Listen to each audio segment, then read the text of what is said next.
السلام علیکم ورحمۃ اللہ وبرکاتہ۔ الحمدللہ رب العالمین والصلاۃ والسلام علی خاتم النبیین، اما بعد فاعوذ باللہ من الشیطان الرجیم، بسم اللہ الرحمن الرحیم۔ والعصر ان الانسان لفی خسر الا الذین آمنوا وعملوا الصالحات وتواصوا بالحق وتواصوا بالصبر۔ صدق اللہ العظیم۔ رب اشرح لی صدری ویسر لی امری واحلل عقدۃ من لسانی یفقهوا قولی۔ اللہم ارنا الحق حقا وارزقنا اتباعہ وارنا الباطل باطلا وارزقنا اجتنابہ۔ اما بعد، محترم ذکر اللہ مجاہد صاحب، امیر جماعت اسلامی ضلع لاہور، محترم اخلاق صاحب، قیم جماعت اسلامی لاہور، دیگر نائب امراء، میرے قابل احترام بزرگوں اور عزیز نوجوان دوستوں،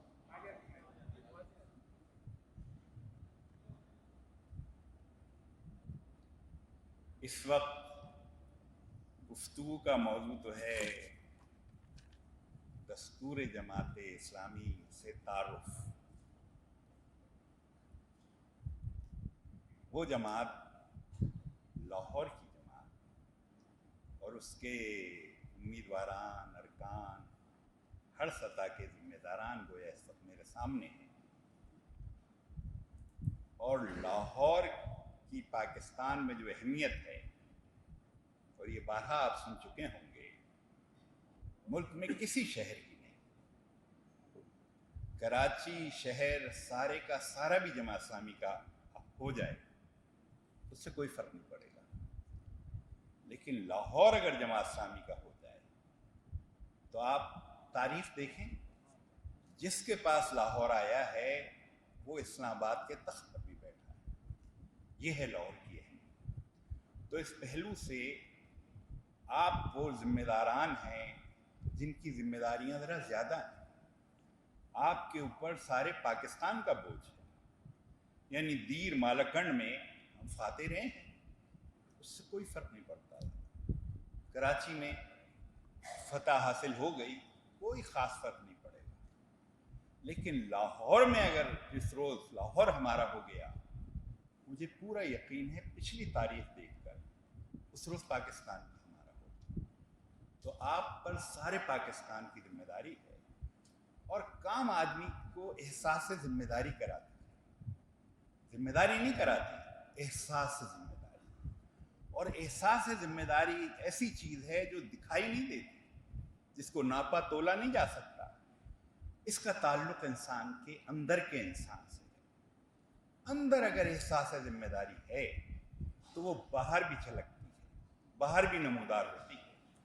باہر انسان کی کیفیت پھر وہ ہوتی ہے کہ اس کی نگاہ میں، اس کی ملاقات میں، اس کے چہرے سے ہر چیز گویا کام کر رہی ہوتی ہے۔ وہ جو علامہ اقبال نے کہا ہے کہ تیری نگاہ سے دل سینوں میں کانپتے تھے، کھویا گیا ہے تجھ سے جذبے قلندرانہ، تو پھر تو انسان کا پورا وجود گویا اثر انداز ہوتا ہے سامنے والے پر، اور اس کا تعلق اندر کے انسان سے، اندر کے احساس سے ہے۔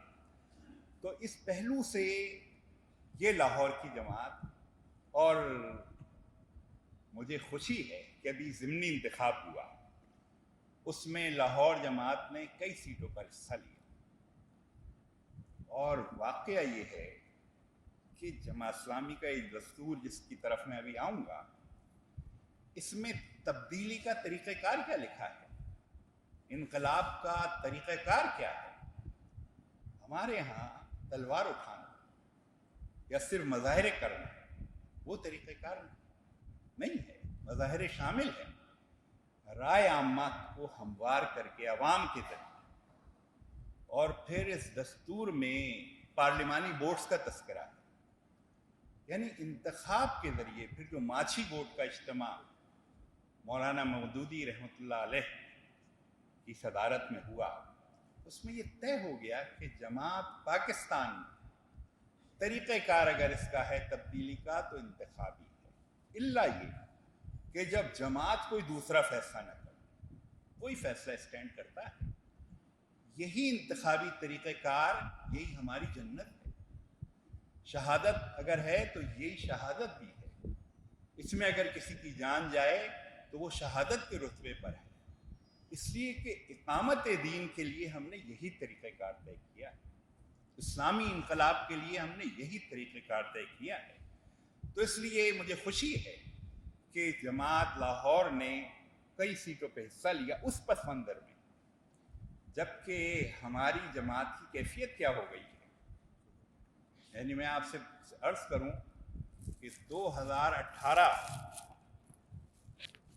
کے بعد سے اب تک تقریباً 75 ضمنی انتخاب ہوئے ہیں،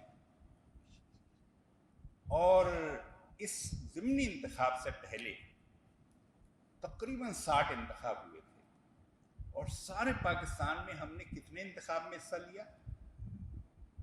60-65 ضمنی انتخاب ہوئے، اور صرف یہ جو گوجرانوالہ والی ایک سیٹ تھی، صرف ہم نے اس پہ حصہ لیا، باقی کراچی سے خیبر تک کہیں ہم نے حصہ ہی نہیں لیا۔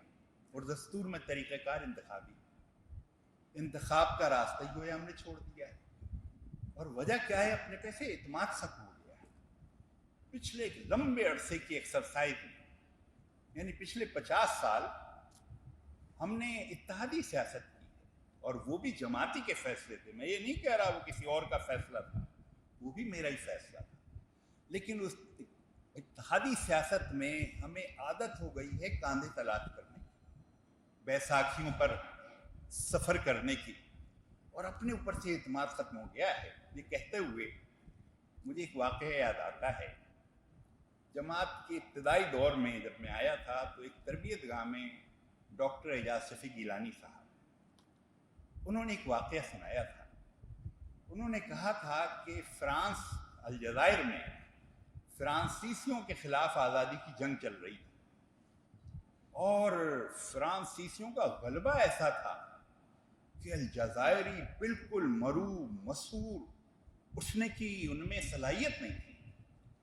ایسے میں جو الجزائر میں آزادی کا رہنما تھا، اس نے ایک ہدایت جاری کی، اور اس نے کہا کہ تم کو اگر فرانسیسی فوجی کوئی مل جائے اور تم اس کو قابو کر لو تو اس کے ٹکڑے کرو، اور ٹکڑے نہیں کرو بلکہ اس کو ٹھوکرے لگاؤ، جتنی اس کی گویا مرمت کر سکتے ہو مرنے کے بعد بھی کرو۔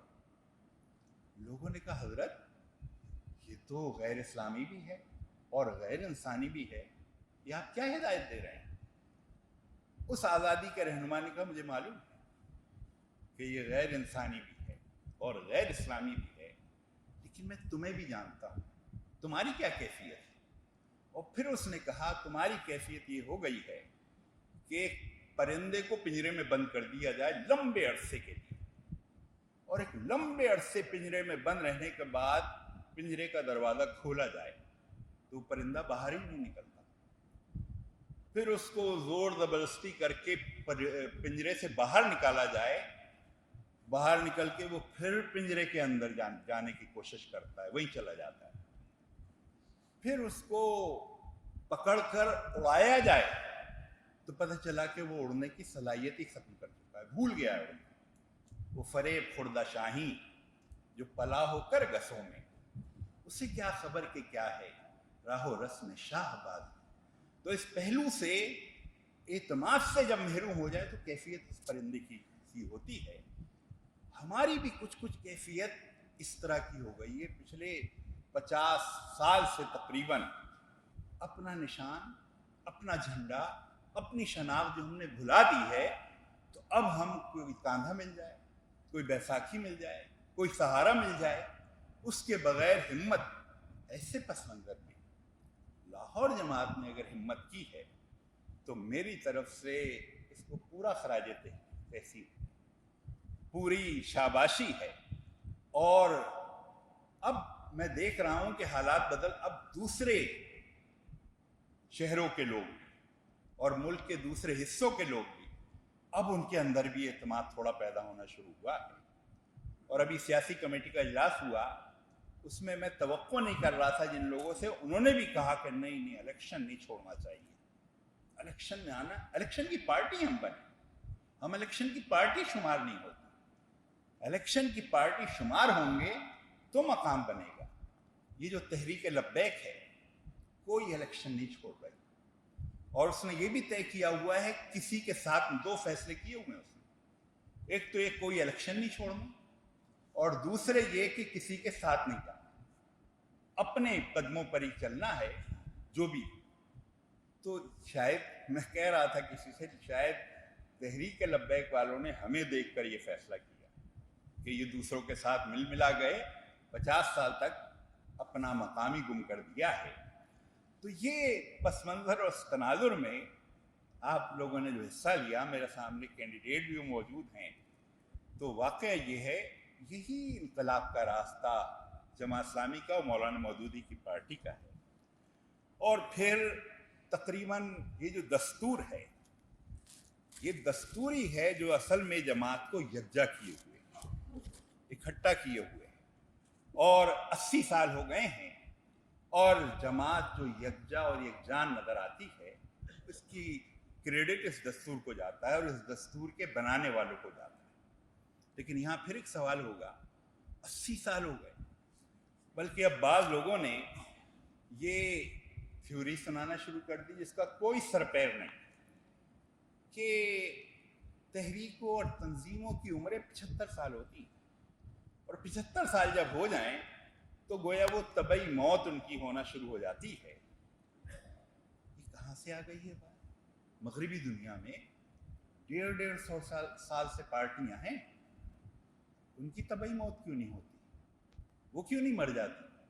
اور میں چلے مغربی دنیا کی بات چھوڑتا ہوں, یہ جو اخوان المسلمون آپ ہی کے بھائی ہیں, آپ ہی کے جسم کا ٹکڑا ہیں, 87 سال ہو گئے, 87 ایئرس, انہیں کہاں سے ان کی زندگی چھین لی گئی, انہیں کہاں موت واقع ہوئی؟ آج بھی فیئر انتخاب ہو اگر مصر کے اندر تو سب سے بڑی پارٹی وہی, انہی کی حکومت آئے گی, وہ انتخاب جیتیں گے.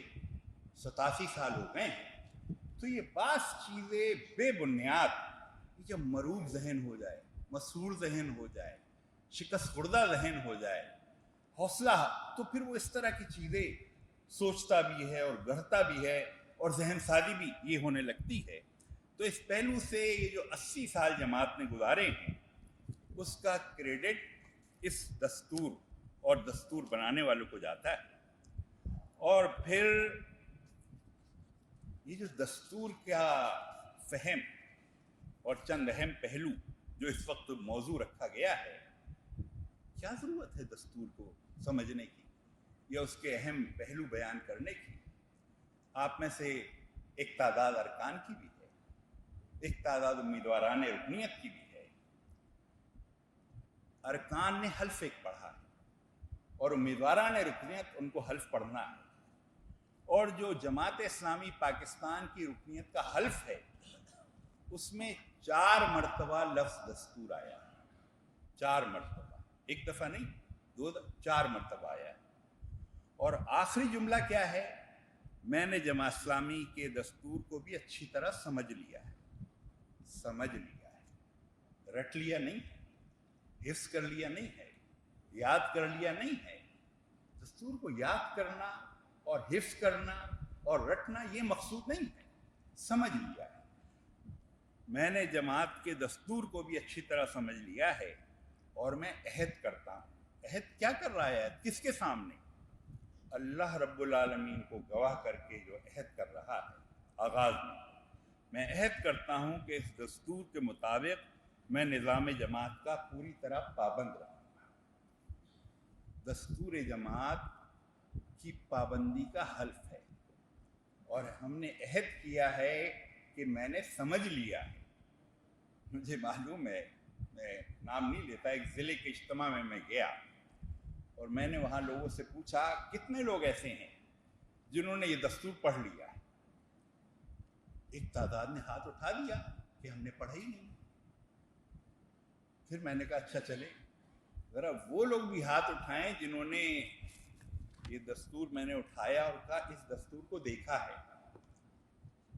کچھ افراد نے اس کے لیے بھی ہاتھ اٹھا دیا کہ ہم نے دستور دیکھا ہی نہیں اور رکن بن گئے. یہ سب کی ذمہ داری ہے.